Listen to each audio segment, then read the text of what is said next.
मैं वही दिलीप झा हूँ जिसने कि पीआईएल दायर किया था और पीआईएल में सरकार ने हमारे पक्ष में फैसला दिया है। इस पीआईएल को लेके बहुत सारी बातें बहुत जगह से आई मेरे पास। कई लोगों ने अपना पक्ष रखा, कुछ लोगों ने कहा कि ये फेलियर है, किसी ने कहा कि इसमें कुछ नहीं आया। मैं उन लोगों को कहना चाहूँगा सबसे पहले कि देखिए भाई, इसमें किसी को भी खुश होने की ज़रूरत नहीं है, क्योंकि ये मैंने ऑल क्वालिफाइड के लिए किया था। ये मेरा अपना पर्सनल मुद्दा नहीं था और ना ही किसी के अगेंस्ट में था जिसके लिए हम मतलब कि खुशी मना या दुख हो। ये मैंने सबके लिए किया था। और दूसरी बात है कि आप लोग खुशी किस लिए मना रहे हैं। इस पीआईएल का जो मेरा मोटो था वो सबके लिए था।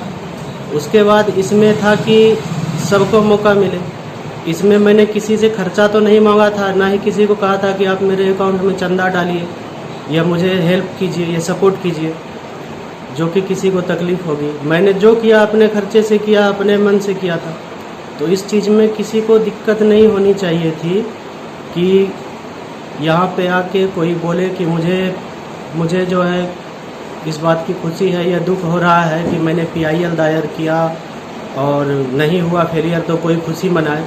अरे भाई, सब तो एक ही चीज़ के लिए लड़ रहे हैं। जो खुशी मना रहे हैं उनको खुशी मनाने दीजिए, उनको बाद में पता चलेगा कि इस पीआईएल का क्या हुआ था। लेकिन जिन्हें का मुद्दा एक है कि सभी की नियुक्ति हो, कम से कम वो तो हमारे साथ रहिए, सब एक साथ करके काम कीजिए। अब जैसे मेरे पीआईएल का जो भी डिसीजन था लगभग मेरे फेवर में आया है, वो तो हो गया।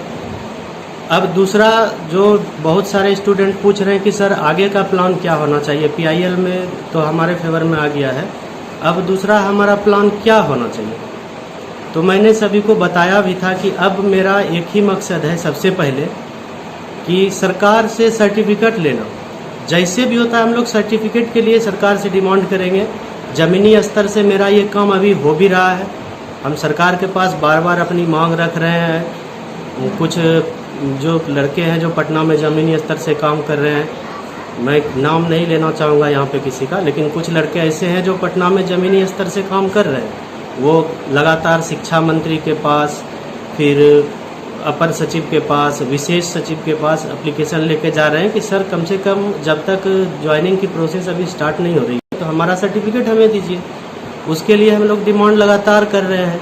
इस विषय में सचिवालय में हमारी बात हुई थी, मैंने टेलीफोनिक बात किया था, तो वहाँ के जो अधिकारी हैं उनसे मेरी बात हुई थी। उन्होंने कहा है कि इस तरफ हमारा काम चल रहा है, सर्टिफिकेट के लिए ही हम लोग अभी काम कर रहे हैं और 15 अगस्त के बाद आप लोगों को एक बड़ी खुशखबरी मिलेगी।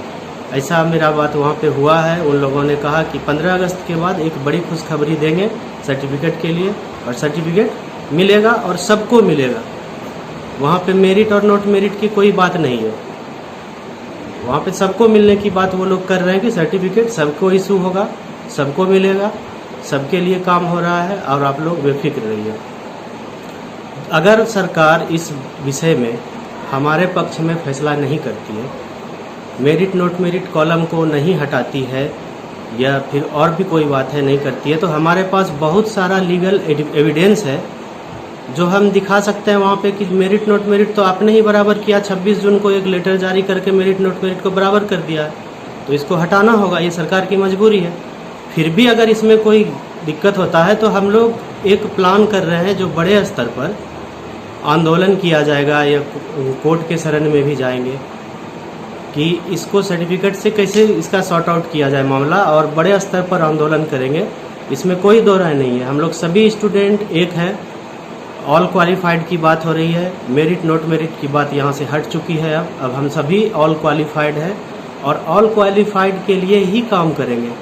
इसमें मेरिट नॉट मेरिट की कोई चर्चा ही नहीं करेंगे। और हम लोग ऑल क्वालिफाइड मिल के अगर सर्टिफिकेट में कुछ ऐसा होता है तो एक बड़े मंच पे आंदोलन के लिए भी तैयार रहेंगे। सभी मित्र हमारे जो है वो आएंगे साथ में और हम लोग एक बड़े स्तर पर आंदोलन करेंगे। दोस्तों, अभी एक और मुद्दा उठ रहा है। मैं कई दिनों से इस चीज़ को ऑब्ज़र्व कर रहा हूँ कि मैं देख रहा हूँ कि जैसे मेरा या फिर और भी दोस्त हैं जिनका सबका मुद्दा एक है और सभी अपने अपने स्तर से लगे हुए हैं।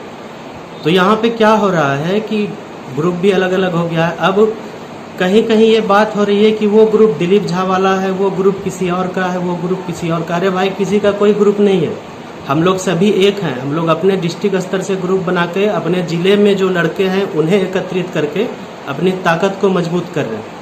कुछ लड़कों को मैं देख रहा हूँ कि ग्रुप में घुसपैठ कर रहे हैं, वो हर ग्रुप में घुसपैठ कर रहे हैं और यहाँ की खबरें वहाँ, वहाँ की खबरें वहाँ करके हम भाइयों को आपस में लड़वा रहे हैं, जो कि बिल्कुल गलत है। हमें लड़वाना आप लोगों की गलती है, ऐसा नहीं होना चाहिए।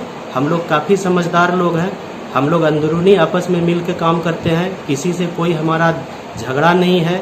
कल परसों की बात है, मैं एक कोई पवन सिंह जी हैं, उन्होंने एक मुद्दा मेरे सामने रखा कि दिलीप सर ऐसा करते हैं कि मैं छठे चरण और सातवें चरण को मिला के नियुक्ति की बात कर रहा हूं कि छठे चरण में सातवें चरण वालों को मौका दिया जाए, तो एक मीटिंग ऑर्गेनाइज कीजिए जिसमें कि मैं अपनी बात रखूँगा। तो मैंने कहा ठीक है, पहले देखिए आप लोग शिक्षक बनने वाले हैं, इस बात को ध्यान से समझिएगा कि वो मीटिंग इसलिए नहीं रखा गया था कि आप लोगों को सातवें चरण वालों को छठे चरण में एंट्री करने के लिए हामी भरनी है।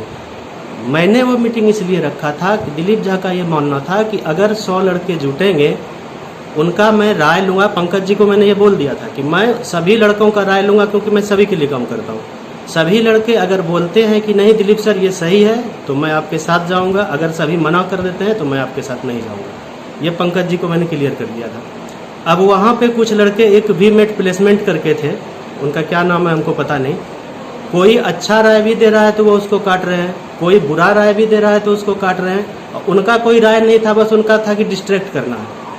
फिर उनके बारे में मुझे पता चला कि किसी ग्रुप में जाके वो वहाँ ग्रुप एडमिन को बता रहे थे कि सर आज दिलीप झा के वहाँ पे मीटिंग था गूगल मीट में, मैंने पूरे मीटिंग को डिस्ट्रैक्ट कर दिया, किसी को कोई बात ही नहीं बताया। अरे भाई, वो आप अपनी दिक्कत कर रहे हैं, अपने आप के करियर के साथ खेल रहे हैं। दिलीप झा का कुछ नहीं होने वाला है। दिलीप झा भी आपके लिए काम कर रहा है, सबके लिए काम कर रहा है। होगा सबका, होगा नहीं होगा नहीं होगा, और भी रास्ता है दिलीप झा के पास।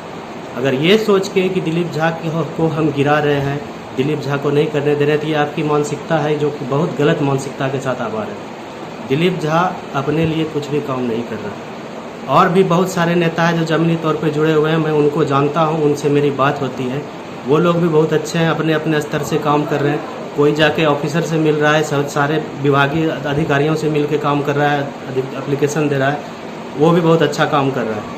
आप उसे मेरा शिकायत और वो जो बोलता है मेरे पास लाके बोल के दोनों को जो लड़वा रहे हैं ना, ये नहीं हो सकता है। हम लोगों ने बचपन में ही एक कहानी पढ़ा था शेर और सियार का, तो उसमें था कि सियार को जब शेर का मांस खाने का मन हुआ तो 2 शेर को जाके वो बोलता है कि वो आपसे ज़्यादा शक्तिशाली है, वो आपसे ज़्यादा शक्तिशाली है, और दोनों को मामू बोल के ला के मेरा मामू जीतेगा बैठ के करके दोनों को लड़वा के मरवा दिया। यहाँ ये नहीं होगा। जो भी नेता हैं, छात्र नेता बन रहे हैं, जो भी हैं, वो सब एक हैं। हम लोग ज़मीनी तौर पे जुड़े हुए हैं, किसी से कोई गिला शिकवा नहीं है। अंतिम में मित्रों, वीडियो लंबा हो रहा है, अंत में मैं कहना चाहूँगा कि जितने भी नेता हैं जो ऑल क्वालिफाइड के फेवर में है, चाहे वो कोई भी हो, जो भी हो, हम लोग आपस में एक हो जाइए, एक होकर लड़ते हैं। ये मैं हाथ जोड़ के रिक्वेस्ट करूँगा सबसे कि जितने भी नेता जो भी कर रहे हैं, चाहे वो कोई भी है, सबका नाम न लेना यहाँ उचित नहीं समझूंगा। आप लोग सभी एक होके, हम लोग सभी एक हो जाते हैं, अपना रणनीति बनाते हैं कि हमें कैसे काम करना चाहिए। क्योंकि हम लोग को पता है 12 मार्च को वही लोग थे जो ये बोल रहे थे कि हम लोग 24,500 के पास आए, अब तो सबकी नियुक्ति पक्की है।